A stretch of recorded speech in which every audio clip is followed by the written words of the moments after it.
roof off of this building is about to come off.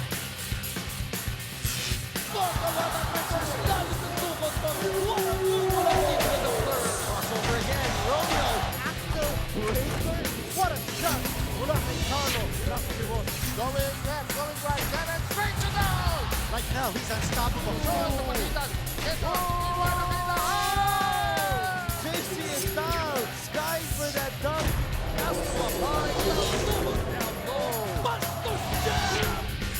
Thompson to the right center for the turn. Ball round number 3. That's a big shot. Wow. There's an alley-oop with a rim wrapper. Whoever waiting down low. Two-handed. And then Kraken going down. Spider-Man. Use some attack. Slam dunk. And the sound of this crowd roar. Maglalaban sa ating second game ang dalawang kupunan na may problema sa import. Susubukan nila gumawa ng paraan hanggat maaari sa mga import na kahalili. Kailangan makakuha ng mga panalo habang maaga para hindi maging problema sa dulo. Second time para kay Calvin Abueva na mag-start para sa Aces. Kadalasan si Abueva ay nanggagaling sa bench, Eric. Ano gusto nila ng energy na nanggagaling sa kanilang bangko. Pero ito na, diretso na, lalo na ngayon wala silang import, kailangan nila ng energy ni Abueva. At simula na ang tagisan ng tunay na lakas, Cobra, gusto ko pa. Jump ball, unang tanga ng bola, nasa kamay ng Alaska.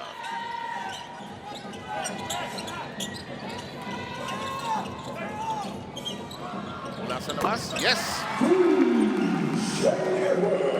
Aga, no? 3-point shot brought to you by Oppo F1 Selfie Expert. Well, tama ka doon, pero maganda yung ginawa doon ni Coach Alex Compton because gusto mo kagad makita at makakuha ng kumpiyansa ang iyong import. So yung first play of their game or their set, pinapunta kagad ni Edwards. Ito si Simon Tumira. At ito nabanggit ng ating mga producer, naglaro ito sa isang Korean League na dalawang import. One import at a time lang pala sila. Yes, one import at a time. Pero para kang 20 puntos doon sa ligang yan, mabigat yun because normally ikaw yung nagiging lead import compared to the other import. So malamang siya talaga yung parati nabibigyan ng bola. Both imports nakikita natin, Seb, maganda yung simulain nila, yung confidence level and alam ng kanilang respective coaches kung saan ibibigay yung bola to get them their first attempt. I don't think naman na jet lag itong dalawang to. Mukhang nakakuha a day before pa eh, no? Meron tayong na-cover eh. Sa Meralco, no? Na halos Kakarating lang. Kararating lang, ano? Tinuturuan ni Coach Norman dito sa labas ng Smart Aranete. May court dito sa ilalim, no, bago pumasok yung mga players. so, sige, ni-run through. Nakiusap sa atin si Norman Black. Huwag yan naman kunan. Why, Mawa naman kayo. Jet lag na nga ito. At pinagbigyan naman si Coach Norman. Ito naman, lampas ang pasa. Naghahabulan. Nasungkit. Ito na. Fake. Mintis ang tira. At tuloy ang laro. Ito si Castro. Kung na siya nasa kabila, hindi mabigyan ng bola. Humihingi si Deo Campo, hindi maibigay. Narito si Larry. Radanow. Ayaw. Rebound pinaglalabanan. Nice to see Troy Rosario back in harness. Was injured in the playoff phase of previous conference. One of the bright rookies that we have here in the PBA. So promising, Seb. Maganda yung nilalaro ni Troy Rosario. You can really see his athleticism. Kaya rin siya nabigyan ng stint dun sa Gilas when they played in the Jones Cup. Ano siya, no? Stretch any position. Any actually. position. At tama-tama rin yung pagdarating niya kasi nga pag wala si Ranidel, di ba? Ranidel, their best power forward, their three player. So ito nga yung pumapalit kay Ranidel pag wala si Troy Rosario pumapalit kay Ranidel pag hindi siya available. Well, a good size weekday crowd here at the Smart Araneta Coliseum. Natutuwa naman kami kayo ay kasama namin sa panonood dito sa Sports Wide. Mukha sa laksak. Handoff. Simon Sanchez. 2 points. Ayan. So, day-to-day yung mga coaches, yung mga import, ano, kasi pag na-injure, magpapalit ka, ipapractice mo, hindi madali ang coaching pag may import ka ang isang conference. Ano? Yes, that's the most difficult thing because it's the adjustment, familiarity with the system. Tapos, of course, as much as possible, you want to get an import who's a do-it-all, who can be multi-dimensional when it comes to playing different positions. Beginning to tell us about playing with Tony Harris, the former prolific Swift import. You were talking about that experience kanina. Yeah, all around. Oo. Bigyan mo na lang yung bola sa kanya. Diba sabi ko nga sa'yo, madali ang play-by-play nung araw. Rosario with a jumper from the side makes it 6-5 TNT. So that good ball movement, that's something that TNT is just having early in the first quarter. Ito si Abueva nagpakawala ng 3, isang Oppo F1 Selfie Expert 3-point shot. Both teams, maganda yung simula nila. It seems that they're both in high spirits and really trying to bounce back from whatever problems that they previously had. 2 in a row na talo nitong TNT. Which is so unusual because alam naman natin yung sa libre ng tropang TNT. At sila ang defending champion itong ating torneo ito. 8-6 ang bilang natin, Alaska ang lamang. At mamaya gigisingin tayo ng report ni Mara Aquino at lagi tayo natutuwa pagka ang report niya ay dumarating sa atin. Laging important. Samantala, Dakuan, Examiniano, binigay. Oh! Gising, gising, gising, sabi ng Alaska. The thing with this player, you could see his structure. He's got long arms. They say he would play a power forward position, pero yun din, ang ganda rin ang setup job. Alam mo itong dalawang important, mukhang nasa condition pareho. Yes. Kita mo yung galaw eh. Parang they're both light on their feet. May advantage yung medyo 1 day before a game or at least 2 days before a game. Natuturo na ng mga konting formation yan sa kanilang plays. Nainita na rin dito sa Manila. Ito pinawisang Pilipinas na malaking bagay yun, ha? Oo. Kasama na rin yun. It actually has an effect. Sama mo na rin yung jet lag. Pero dito, pinakita ni David Simon, wala siyang jet lag and he has all that strength to be able to finish that shot. Si Abueva ang tinawagan ng foul ngayon, samantala hindi play kanina. Slam dunk. Ito naman, bawian ng slam dunk ang parehong import. So lumalabas dito, Seb. Since ngayon pa lang naglaro itong mga to, yung scouting report medyo limitado pa. So ang kapaan yan is basically in the first half. Pumasok yung free throw, no, yung bonus shot. In the meantime, this is released from the side by Abueva. It does not connect, and we are running towards the other direction. Here's Castro, slows it down. Rosario trying to provide the shield, asks for the ball. Abueva is on him. Young superstars. Oh, that'll count. Wow, grabe yung acceleration na ginawa ni Jason Castro off the side step. Look at this right here. Kita mo to, pag side step niya, bigla nag-accelerate and he still had enough strength to be able to finish the basket. Alam mo ito, mula nung college ko pinapanood. Dati ito, puro drive lang, sa laksa. Pero ito yung dimension ng laro niya. Nag-grow, offense niya nag-improve, Playing with the best makes you better talaga. Oh, definitely. Tapos yung mga awards na natamo niya when he played for Gilas, that's actually pampataas talaga ng kumpiyansa. Aside from him being a great player, just like Shane Edwards doing in that baseline. Yun ang sinabi ng ating mga producer na anticipated na magaling ito sa under. Yun. Kala ko masusupal pa lang. Maliksi yung mga galaw niya. Samantala, ayaw bigyan ng lugar na Examiniano. Si Fonasher may foul. That nice shake. Ito yung under kanina. Yun nga, yung nice shake niya na nagkamali si Ronnie Beldon because the defense, hindi niya naunahan yung baseline. Alam mo, titignan mo pagka yung level na ito ng PBA na parang ang dali pero going through the years, matagal yung minamaster when you're practicing by yourself. Tsaka they're superbly conditioned. Oh, kailangan. Oh, they're superbly conditioned. That's why they're even a lot better because of their conditioning and training. You were saying, muntik na i-dunk na naman yun. Harapan.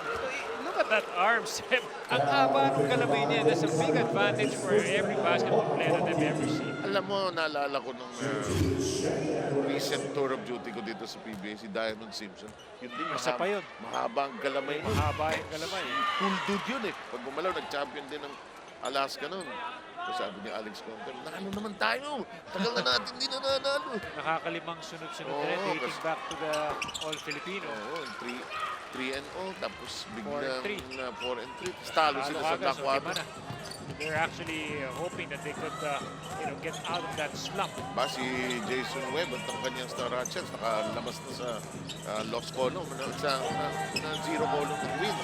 Nakangiti na nga Ah, sa nakangiti. interview. Sa Pero interview sabi ang kanina, report ni Charlie Gomez, 2 seconds lang daw. Of course, teasing Jason Webb. In the meantime, bakbakan sa ilalim. May foul ba? Sabit ang mga kamay. Si Abueva ang binigyan ng foul.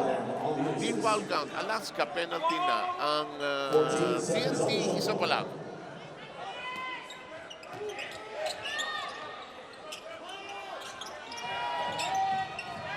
Here's from the share. Turnaround. On the back iron, foul si Rosario. tawag doon, kaltagan sa lumisinahin ni Calvin Abueva. It's really that positioning, that pushing and shoving. That's really a part of that game to really get into good position for a rebound. Exactly. Dunkin' Donuts, Silicon Valley, Air 21, Peak, Nice Day Coffee, Defco, Smart, Kambal Pandesal, Earfoods Crispy Fried Chicken, Mountain, Decades, and our marketing partners, Gotas de Oro, Crystal Clear, Resorts World Manila, Novotel, JC Premier, Aerovet, Glutamax, R&J Jewelry, Pinoy Roto, Epifies, PBA Cafe, Anaco, and our radio partners, 96.3 Easy Rock, 90.7 Love Radio, 101.1 Yes FM.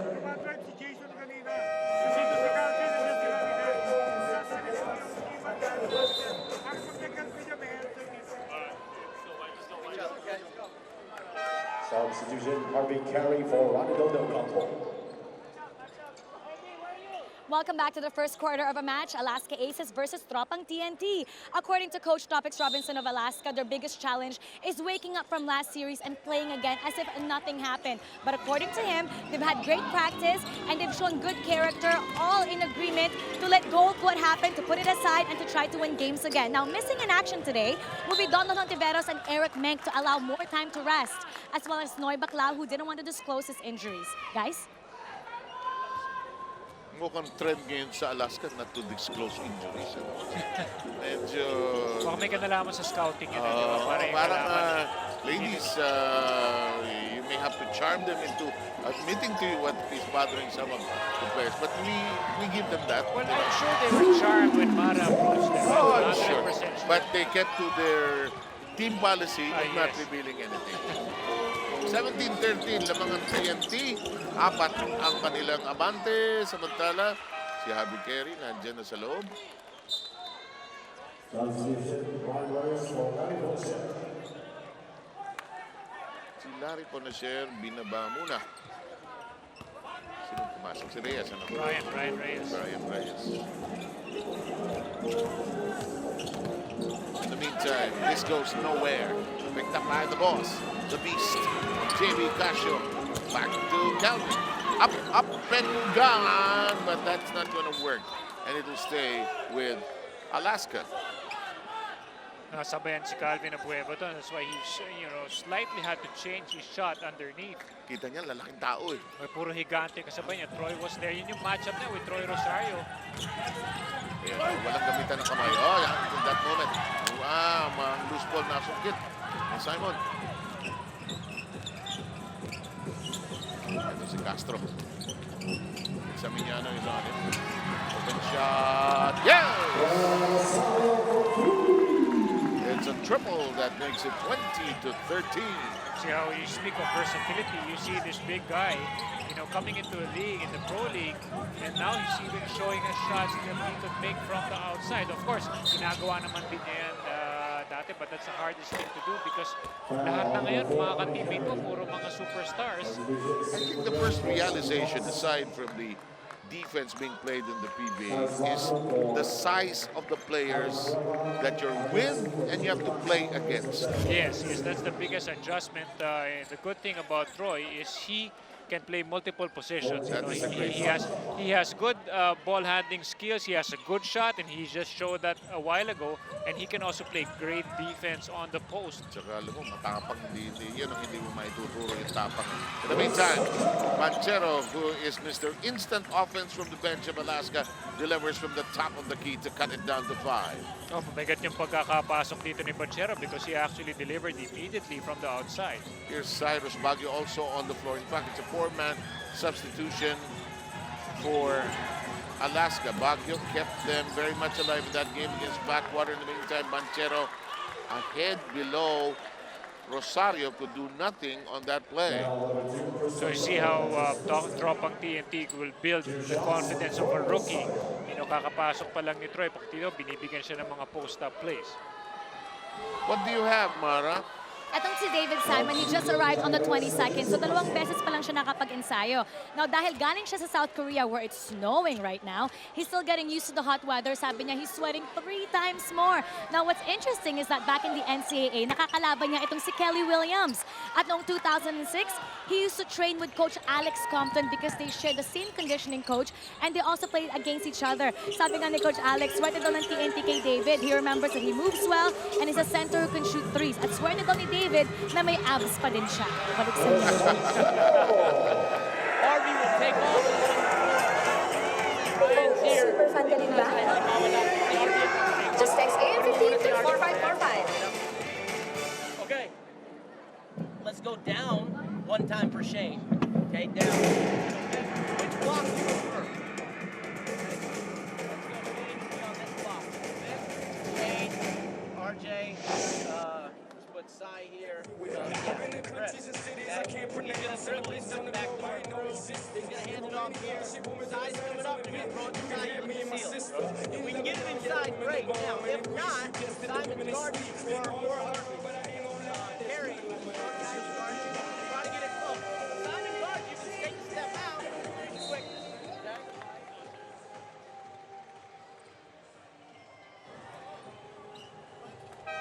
Substitution, Larry Michelle for Troy Rosario.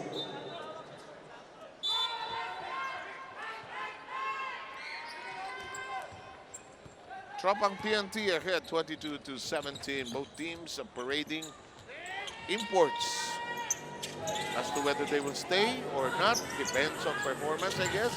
It depends on stats and depends on how, you know, they adjust well to their team. Pero minsan, chemistry din yan. Issue yan eh, no? Yes, There was a leading scorer before, I forget which team, but still did not stay because there was bad chemistry in the team. Maraming beses nangyayari yan, Seth. Because it's not translating into wins. Basically what's happening in the management and teams would definitely consider how they are.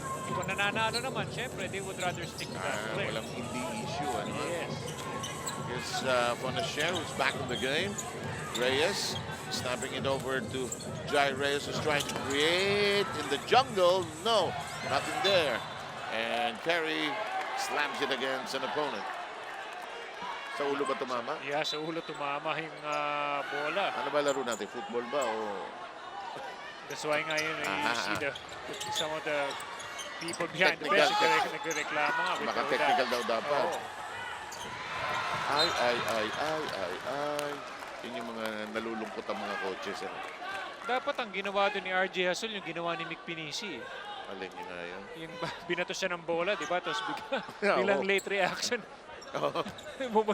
Nabigyan tuloy ng technical yung import. Alam mo, nasa pagdadala eh, no? Yun ang sekreto dyan. Pero dito kasi palabas naman yung bola. That's why siguro hindi na rin binigyan ng any meaning ng referee. Pero itong Simon may katawan, ano ha? Yes. Mas malaki siya, mas may bulko. At ito, ang TNT ay lamang ng 7 biggest lead. 7. Ito na yun. He's perfect fit for this set because yung kailangan nila yung talagang gitnang solid. Pero kita mo, he's also another perfect fit for Alaska because hindi sila nababawasan ng bilis eh. Ayun, steal and back-to-back hits, cutting down the lead to 3. Ayun ang ginagawa ng Alaska Ace. Look at them, the way they pressure from the backcourt. How many times have we seen them really apply that defense in many of their games? Pala mo lang pasimpasan ni Jai Reyes na yun. Over to Reyes. Ryan, his pass is deflected. Here come the speedy, pesky hands of the Aces. Is it a three? No, it's a trail in the middle. So yun ang hindi nawawala sa Alaska. See, if they get an import who is hindi ganun katulin like this, like Shane, makikita mo that he's going to be a liability. Pero kita mo, he played great defense. He made it very difficult for David Simon to get it on the post. It translated to an easy transition attack because he was able to keep in step with his teammates. Hard to tell kung naisigaw niyang trail na para madinig ni Baguio. No? Pero tingin ko nakita ni Cyrus yun sa kanto ng mata niya. Tsaka when you have an import, run the floor down, alam mo kagad na ibibigyan mo siya because alam mo kagad na you expect him to be more athletic and he'll be able to use his size in transition. 7-0 run comes to an end as Larry Fonacher drills it in from 15. 26 to 24 is the count.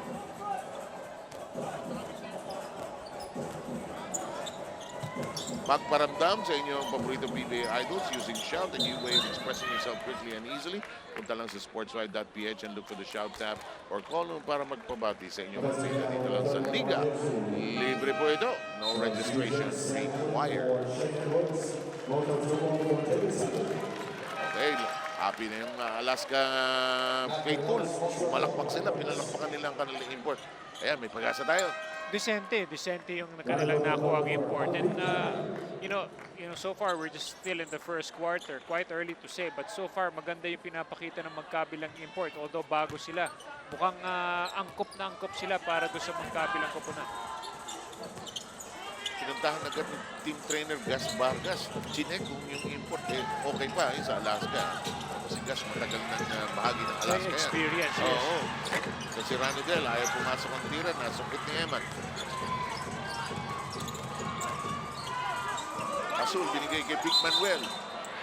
Natawag. Traveling nagpalit ng pivot foot. Yes. Nagpalit ng pivot foot. The referee was right there under the basket. So, depende kung paano natanggap ni Vic yung bola. Sabi ni Vic, Sir, noong practice, ginagawa ko yan. Eh bakit? Dahil nagkamali ang execution ng sayaw. Sundot sa likod, last touch si Ranidel. Pupunta ang bola sa Alaska. Turnovers so far, nagiging problema. 6 turnovers already itong team ng tropang team. Actually, pareho sila. Pareho silang hindi masyado maganda yung execution in their offense. TNT with a foul to spare, actually. Ball is on the ground. Was there a shot? Palagay ko wala. Parang, yeah, I don't think so. Jai was signaling already. Nakita niya yung scoreboard eh. Sabi niya, fouling ko ba? Nagpaalam siya kay Jong Wichigong. Ngayon, penalty na. Parehong koponan. It's a tough defense here.